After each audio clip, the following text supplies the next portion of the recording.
Our second honored guest for the 2024 Veterans Day program is Glen Petersen. Glen grew up not far from here in Colfax, attending Octavia High School, now part of the Ridgeview School District. From a young age, Glen always had a strong desire to serve his country, knowing he wanted to experience the world outside of rural Illinois. Don't we all, Glen? No stranger to hard work and the youngest of four boys, Glen grew up on the family farm with his brothers. Knowing he couldn't be a farmer himself due to his brothers working on the farm, he enlisted in the Illinois National Guard, enrolling at ISU and participating in their ROTC program to become a commissioned officer after graduation. The grandson of a World War I veteran, Glen always admired the military and wanted to be part of the brotherhood. Growing up in Colfax, his first days in the military were quite different from the small-town life he experienced in his early years. Going to basic training where he didn't know anyone was a far cry from the 25 classmates he graduated with who he knew from kindergarten. With this complete group of strangers, he remembers being loaded onto a cattle truck with almost no room to move during the 40-minute drive. The next morning, they made the walk back to headquarters. Glen wondered how far the walk would be considering it had taken them 40 minutes to drive the previous evening. Shortly after, he found out that headquarters only happened to be about a quarter mile down the road.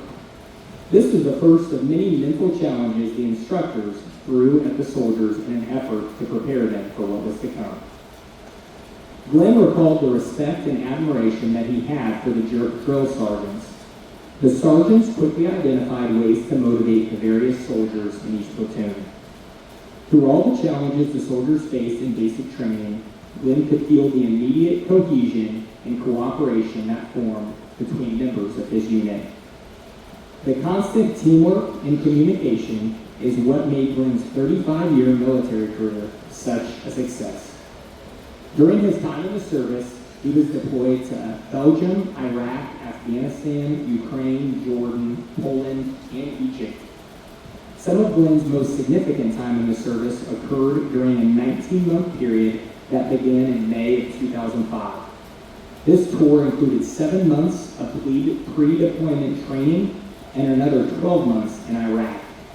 Glen served as the operations officer for the 2nd Battalion, 130th Infantry Regiment.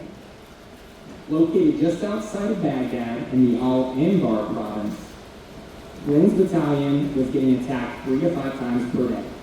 Working alongside the 48th Battalion, they formed a great team and were in some of the thickest fighting in Iraq. While stationed in Iraq, Glen's battalion also engaged in significant humanitarian efforts with local civilians. When coming back from Iraq, Glen said that he felt 10 feet tall, knowing that they did their job successfully. The 2nd Battalion, 130th Infantry had decreased attacks and did everything they could to keep civilians in the region safe. When reflecting on his time abroad, particularly in Iraq, he hopes that he and his fellow soldiers made a lasting difference. Nearly 20 years later, Glen emphasized that the threat to American freedom is real, requiring eternal vigilance. When Glen sees a man or woman in uniform today, it brings about a deep sense of appreciation. He recognizes the sacrifice that so many have made to preserve the ideals of our nation. He stated that America is worth fighting for, and someone has to do that. He's thankful for the members of our armed forces who continue to carry the torch. When asked if there's a message he'd like to share with his fellow veterans, Glen would like to remind everyone that freedom isn't free, and it comes at a price. He cherishes the relationship between he and his fellow soldiers. The blood, sweat, and tears they shared are something that will stay with him for the rest of his life. Today, Glen shares his patriotism and love for history by teaching high school students. He taught at Lincoln's Challenge and Rantoul before coming to Fisher to teach from 1995 to 2000. Glen currently teaches at Normal West in the Social Studies Department. Veterans like Glen have made tremendous sacrifices to protect our country. Hearing the word sacrifice is common during Veterans Day, and especially this time of year. But what does sacrifice really mean? For Glen, this meant time away from his wife Jamie and kids Cheyenne and Logan, and then missing holidays, activities, sporting events, and milestones. Glen and his fellow soldiers made this sacrifice for the good of our nation, to protect the rights and privileges that we have as Americans. I'm so thankful to have people like Glen who are willing to give up so much for the good of so many. Joining the stage now are two of our 6th grade students.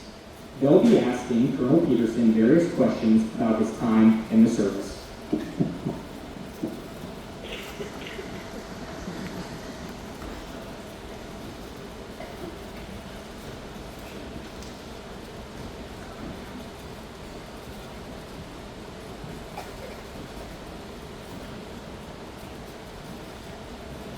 Hello, my name is Alex Helms, and I'm a 6th grade student on Petersen.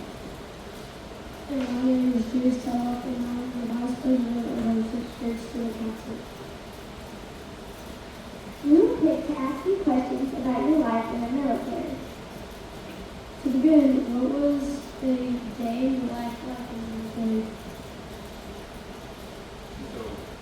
So each and every day is probably a little bit different from the next, and also the same at the same time. So it kind of depends on the situation and circumstances, but each and every day is spent really preparing for your wartime mission, whatever that is.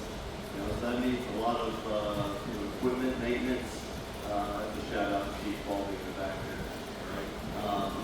Weapons maintenance, training of some various different kinds, whether going to the rifle range or other weapons ranges.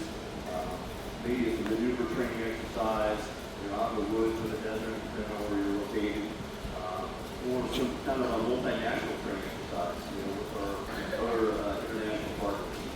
But each and every day, you're spending it with your soldiers. You're preparing. You're doing physical fitness. You're communicating with your team and your unit. So you're probably solving some kind of problem that somebody didn't plan for. Because it's always those Murphy's laws of war, those things that will go wrong, you least expect it. So a lot of heavy lifting, as we call it, doing the work that's got to get done each and every day. What was the hardest part about being in the military? Yeah, so the hardest part is definitely being away from family. Those are moments you can never get back.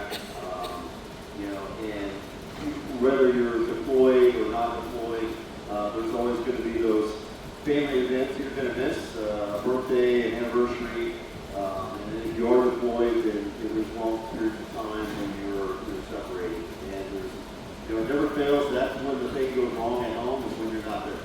The washing machine wasn't working, and the furnace doesn't work, or the car breaks down. And, that's where it's that huge shout out to all those other Americans that are your neighbors who help out. When I was deployed to Iraq, I was gone for about 19 months, as was mentioned, and there was an older fellow in my church who was a World War II veteran, and he mowed our yard every single week. And we have about 2 acres. So that's not any kind of small task. So, that made me feel good that my wife, who had 2 little kids at home, didn't have to get a babysitter so she could ride the mower around and mow the yard. Probably the longest period of time I went without talking to my wife was probably about 30 days when I was in Iraq. I didn't have a phone or any kind of capability at the time. And one of my soldiers came up to me and was like, "Hey, Major Petersen, you need to call home." Because his wife was talking to my wife, and apparently he was calling home quite often. My wife was wondering what was going on. You were so busy, like 20-hour days, you just kind of lost track of time. It was that separation from the family. That is certainly the hardest part. What advice would you give to someone joining the military? What comes to mind? Yeah, advice is be prepared to be part of something bigger than you are. Whatever you thought you were before, it's going to change. You're going to be part of a team. You're going to do things you didn't know you could do, or that you probably didn't want to do. Laying in a flighted position, completely filled with water in the middle of the night, wondering, what's for breakfast, chow, if you're going to get some, So be prepared for sacrifice, because, freedom isn't free and you're going to pay for it, but above it all, thank you for your service, because, that's what it takes. You've got to be a little bit better than our adversaries, and that hardship is what makes you tougher. And when you get out of the military, you're going to be very self-reliant and unstoppable. What was the most surprising thing you learned about yourself while serving in the military? I thought I knew myself when I went in the Army. Grew up on a farm, you work hard every day, but that sense of teamwork in the Army, that you're part of a legacy of over 200 years of military service. Abraham Lincoln, he served in the battalion that I served in when I went to Iraq, during the Black Hawk Indian War. So that you're part of something that's bigger than you are, and that that legacy is something to be proud of. So be prepared to give, but also you're going to receive a lot more out of your service to the military. You're going to be a lot tougher, stronger, physically, mentally tougher, and you're going to be serving your country, which is a pretty honorable thing to do.